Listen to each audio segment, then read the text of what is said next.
I, 32 male, was sitting across from my wife Brooke, 29, at our favorite steakhouse last Tuesday. 7-year anniversary. I'd made reservations 2 months in advance because this place books up fast. She was scrolling through her phone while I tried to make conversation about the trip I'd planned for us next month. Beach resort, couples massage, the works. Cost me $3,000, but whatever, 7 years is supposed to be special, right? Brooke, did you hear what I said about the snorkeling tour? She didn't even look up. Hum. Listen, Garrett says I need to be more assertive in meetings. He's been coaching me after hours. Garrett, her 38-year-old boss. Again, for the past 4 months, every conversation somehow circled back to Garrett. Garrett's leadership style. Garrett's business philosophy. Garrett's amazing house. Garrett's investment tips. That's great, babe. But can we maybe not talk about work tonight? It's our anniversary. She finally looked up, and the expression on her face was pure irritation. God, you're so insecure. Just because someone successful is mentoring me doesn't mean. I'm not insecure. I just want to have dinner with my wife without hearing about another man for once. That's when she exploded. You know what? I'm sick of this. Sick of pretending you're enough for me. She was getting loud. Other diners were starting to stare. Garrett treats me with respect. He values my opinions. He doesn't just sit there playing video games all weekend like a child. Brooke, please lower your. I don't need you. She stood up, knocking her wine glass over. Red wine everywhere. My boss treats me better anyway. He actually sees my potential. The entire restaurant was watching now. The waiter had frozen mid-step with someone else's order. I stayed calm, weirdly calm, then go to him. Maybe I will. Good. I'll make it easy for you. She grabbed her purse and stormed out, leaving me with the check and about 40 people staring at me with a mix of pity and secondhand embarrassment. Here's the thing, though. I knew something Brooke didn't. Garrett's wife, Heather, goes to my gym. We're not close friends or anything, but we chat between sets sometimes. She's mentioned how Garrett's been working late a lot recently, how he's been weird about his phone, how he suddenly cares about his appearance after 15 years of dad bod acceptance. I paid the check, left a huge tip for the traumatized waiter, and went home to an empty house. Brooke had grabbed a bag and left. Good. Took me about an hour to compile everything. Screenshots of Brooke's texts about working late with Garrett. Her location sharing, still on, showing her at addresses that weren't the office. Credit card statements showing charges at restaurants during work meetings. The Valentine's Day flower delivery that must have been a mistake from the florist. Her LinkedIn posts gushing about her incredible mentor with heart emojis. I packaged it all into one clean email with a subject line. Thought you should know. Sent it to Heather at 11 p.m. Her response came at 11:47 p.m. Already had my suspicions. Thank you for confirming. Coffee tomorrow. We met at a Starbucks the next morning. Heather had bags under her eyes, but looked determined. I hired a PI 2 weeks ago, she said, sliding a folder across the table. Your wife's not the first. She's the third admin he's done this with. The photos were comprehensive. Garrett and Brooke at lunch, holding hands, getting into his car together. Him grabbing her ass in what they thought was an empty parking garage. What's your plan? I asked. Destroy him. You in? Absolutely. Turns out Heather wasn't just some trophy wife. She'd been a corporate attorney before having kids. Still had connections. Still knew exactly how hostile work environment policies worked. Here's the thing, she explained. The company has a zero-tolerance policy on supervisor-subordinate relationships. He's her direct boss. This isn't just an affair. It's a lawsuit waiting to happen. We spent 2 hours strategizing. By the end, we had a plan. Update 1. Holy hell, you guys were right. It gets so much worse. So Brooke came home yesterday afternoon while I was packing her stuff. She tried to act like nothing happened. Hey, babe, about the other night. I was drinking and emotional. You know, I didn't mean it. I kept packing. Which part didn't you mean? The part where you said you don't need me? Or the part where your boss treats you better? Come on, don't be like this. It was just a fight. Brooke, I know about you and Garrett. The color drained from her face. I don't know what you're talking about. I pulled up one of the PI photos on my phone, the parking garage ass grab. Really? She went through the whole narcissist prayer in about 30 seconds. That didn't happen. And if it did, it wasn't that bad. And if it was, that's not a big deal. And if it is, it's not my fault. And if it was, I didn't mean it. And if I did, you deserved it. You weren't giving me what I needed. Garrett appreciates me. He's going to leave his wife for me. Actually, about that. Right on cue, her phone started blowing up. Heather had just sent the PI photos to Garrett with a simple message. Your office. Now, bring your laptop and company phone. Brooke was reading the messages from Garrett in real time. We need to talk. This is bad. Don't come to the office. Delete everything. Answer me. She tried calling him. Straight to voicemail. What did you do? She screamed. Me? Nothing. Heather, on the other hand, is probably having a very interesting conversation with HR right about now. See, Heather had emailed the entire package to the company's HR department, the CEO, who she knew personally, and the board of directors at 8 a.m. that morning. The subject line, liability concern, Director Garrett Morrison, sexual misconduct pattern. She'd attached everything. The PI photos, testimonies from the 2 previous admins. Heather had tracked them down. Screenshots of inappropriate texts.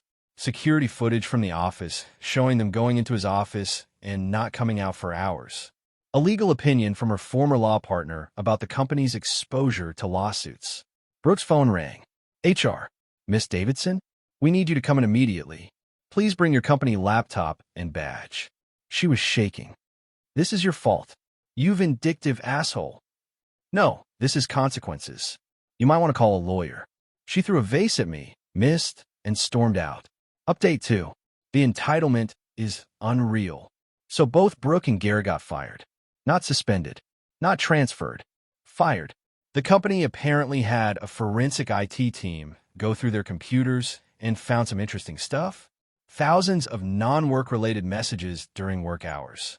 Explicit photos on company devices. Garrett had been falsifying Brooke's performance reviews. He'd been approving expense reports for their dinner meetings. They'd been using the executive conference room for non-conference activities. But here's where it gets insane. Brooke's mother, Eleanor, showed up at my house with Brooke's father, Dennis, and her sister, Qley. They wanted to talk sense into me. Eleanor, you need to take Brooke back. She made a mistake, but ruining her career was too far. Me, I didn't ruin anything. She ruined her own career by sleeping with her boss. Dennis, be a man about this. Marriage means standing by each other. Me, like she stood by me when she was with Garrett. Qley, you're being dramatic. It was just a work friendship that went too far. Me, a work friendship? They were having sex in his office. Eleanor, you don't know that for sure. I pulled up the security footage timestamp Heather had shared with me. Brooke entering Garrett's office at 6 p.m., leaving at 8:30 p.m. with her skirt on backwards. Silence. Then Eleanor doubled down. Well, if you'd been a better husband, she wouldn't have needed to find comfort elsewhere. Get out of my house. Dennis tried to get aggressive, puffing up his chest. You can't throw us out. Our daughter lives here. Not anymore. She's on the lease as an occupant, not an owner. I've already filed for eviction based on abandonment. You have 60 seconds to leave before I call the cops. Qley started recording on her phone. This is going on social media. Everyone will know what kind of man you are. Please do. Make sure to include the part where your sister destroyed her marriage and career for her married boss. They left, but not before Eleanor shouted, Garrett is 10 times the man you'll ever be. About that. Update 3. Karma came for Garrett hard.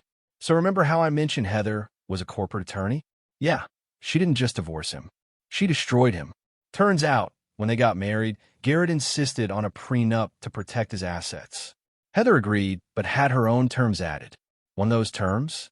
An infidelity clause that stated if either party cheated, they'd forfeit 75% of marital assets and pay alimony for 10 years. Garrett thought he was so smart having that prenup. Guess he never thought he'd be the one triggering it. But wait, it gets better. Heather also discovered Garrett had been using marital assets to wine and dine his affairs.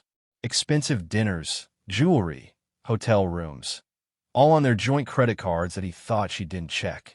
That's considered dissipation of marital assets. The judge was not happy. The divorce settlement. Heather got the house, worth $1.2 million. She got both cars. 75% of all bank accounts, 75% of his 401k. He has to pay $8,000 per month in alimony for 10 years. He has to pay child support for their 2 kids. Garrett went from a $250,000 per year job with bonuses to unemployed and essentially broke overnight. But Brooke went nuclear when she found out. She showed up at Heather's house demanding to talk to Garrett. Heather, who's my new favorite person, filmed the whole thing on her Ring doorbell. Brooke, I need to speak to Garrett. This is all your fault. Heather, he doesn't live here anymore. Try his mother's basement. Brooke, you destroyed our future. He was going to marry me. Heather, honey, you're the 3rd secretary he's said that to. Did he tell you about Joyce? Or Amanda? They thought they were special too. Brooke lost it. Started screaming about how Garrett loved her, how they were soulmates, how Heather was just a bitter old woman. Heather is 36 and gorgeous, by the way. Heather, you destroyed your marriage and career for a man who is using you. He's got nothing now. No job, no money, no house. Still want him. The last thing on the recording is Brooke ugly crying in Heather's driveway while Heather calmly goes back inside. But the best part? Brooke tried to file for unemployment. Denied. Fired for misconduct. She tried to get her job back. They sent her a cease and desist letter. She tried to apply for similar positions. Word had gotten out in our industry. No one would touch her. Then she tried to come crawling back to me.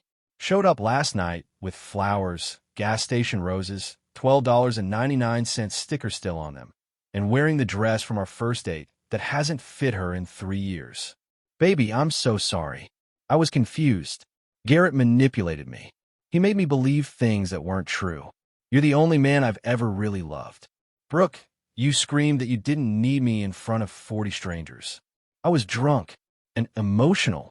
You know how I get during my cycle. Your cycle? You were ovulating. Actually, I know because you tracked it on the app that's still linked to my phone. Probably wanted to make sure you were extra ready for Garrett. She went pale. That's not. I would never. Also, Joyce reached out to me. The second admin? She has texts from Garrett that are word for word identical to the ones he sent you. He had a whole playbook. You weren't special, Brooke. You were just next. She started sobbing. Not pretty tears, full mental breakdown sobbing.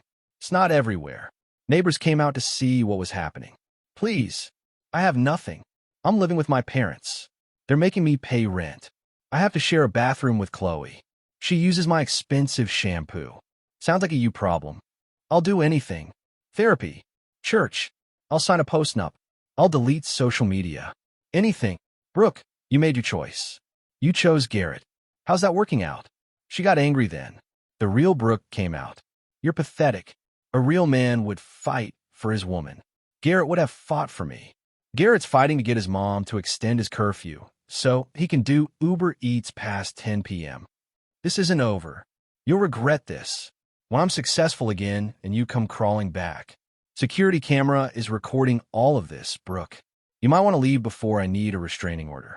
She keyed my car on the way out. Joke's on her. I have full coverage and clear video evidence. Her insurance will be getting a call. Final update. This is it, guys. The conclusion to this absolutely insane saga. First, some quick updates on everyone. Garrett is now working a call center, making $18 per hour. His mother kicked him out after he brought home a 22-year-old Hooters waitress. He's living in a studio apartment and driving a 2003 Honda Civic. Heather sent me a photo of him at a bus stop last week. The man aged 10 years in a month. Heather is thriving. She went back to practicing law, bought herself a Range Rover with Garrett's money, and is dating a surgeon she met at her kid's school. We still get coffee sometimes. She's hilarious. Eleanor and Dennis are getting divorced. Apparently, the stress of Brooke moving back and exposed that Dennis had been having his own affair with a woman from his bowling league. Eleanor is now living with Qley, who's charging her rent. The irony is delicious. But Brooke, oh Brooke, so she did something I didn't see coming. She tried to star in OnlyFans. I found out when one of my buddies sent me a screenshot with, "Bro, isn't this your ex?" She was marketing herself as a hot divorcee looking for a sugar daddy to treat her right. Her bio said she was a former executive who was too much woman for her ex-husband to handle. She had 3 subscribers. One was her sister, supportive, I guess. One was a bot, and one was Garrett's mom who subscribed just to leave nasty comments. But then, because Brooke has the survival instincts of a moth near a flame, she decided to do a tell-all TikTok series about surviving workplace abuse and a narcissistic ex-husband. She really thought she was going to become an influencer. She posted videos about how my boss groomed me, conveniently leaving out she pursued him. Signs your husband is emotionally abusive. I apparently was abusive for. Checks notes, not appreciating her potential. Starting over at 29, she turned 32 weeks ago, but okay. The comments were brutal. Someone found this Reddit thread and linked it. Her TikTok got flooded with people calling her out. The best comment: "Girl, your husband knew your ovulation schedule, and you're calling him controlling?" Skull. She had to delete everything after someone reported her to OnlyFans for violating their terms. You can't lie about your employment history, apparently. Last week was the divorce finalization. She showed up in a white suit. The divorce court. Again. What is it with her and white at inappropriate times? Her lawyer tried to argue for alimony, claiming I had financially controlled her during our marriage. The judge asked for evidence. Her evidence? I handled our finances because she wasn't good with numbers. Judge, did he prevent you from accessing accounts? Brooke, well, no, but... Judge, did he give you an allowance or restrict your spending? Brooke, no, but he made the budget. Judge, because you weren't good with numbers? Brooke. The judge looked so tired, you guys. Final divorce decree. She gets her personal belongings. She gets her car that she's underwater on. She gets half the wedding gifts, mostly burned candles and old towels at this point. She gets her student loans. I'd paid mine off. I keep the house, my 401k, and my sanity. She also has to pay MY lawyer fees because the judge found her contempt filing. She tried to claim I was hiding assets, was frivolous and vindictive. The best part was outside the courthouse. Garrett was there, in his call center uniform. He'd taken his lunch break to support her. They saw each other and just stared. It was like watching 2 people realize in real time that they destroyed their lives for nothing. Garrett, Brooke, don't. Just don't. She walked away. He stood there for a minute, then got in his beat-up Civic and drove off. Yesterday, I got a text from an unknown number. It was Brooke from her mom's phone. I know you won't believe me, but I'm sorry. Not trying to get you back. Just sorry. I threw away something real for something fake. Hope you find someone who appreciates you. I didn't respond. There's nothing to say. I'm doing great, actually. Got promoted at work. Turns out not having drama at home improves your performance. Started dating Monica, a software engineer I met through a hiking group. She thinks this whole story is wild, but says it shows I have good boundaries. Her ex cheated too, so we bond over war stories. Funniest thing? Monica's friends with Joyce, the second admin, on Facebook. Small world. Joyce is married now with twins and runs her own consulting firm. She sends her regards and says Garrett tried to add her on LinkedIn last week. She blocked him. So that's it. The cheater lost everything. The other cheater also lost everything. And the 2 wives came out on top. Karma's real, folks. Sometimes you just have to sit back and let it work. To everyone who followed this story, thanks for the support. To anyone dealing with a cheater, know your worth and don't settle for less. And Brooke, if you're reading this, and Joyce says you definitely are Garrett's mom, says you use too much teeth. Just thought you should know. Edit. Stop asking for Monica's Instagram. She's private, and we're keeping it that way. Edit 2. Yes, I'm in therapy. Started right after everything went down. My therapist says I handled things remarkably well considering the circumstances, but we're working on trust issues for obvious reasons. Edit 3. For those asking how I stayed so calm, I wasn't. I just channeled my anger into strategic action instead of emotional outbursts. Way more satisfying to watch them burn their own lives down than to torch everything myself. Final edit. Heather just texted me. Garrett's Hooters waitress girlfriend is pregnant. He's working doubles at the call center now. Brooke apparently found out and sent him a long email about how they could have had beautiful babies together. He forwarded it to Heather during their custody exchange. We're getting coffee tomorrow to laugh about it. Life's good.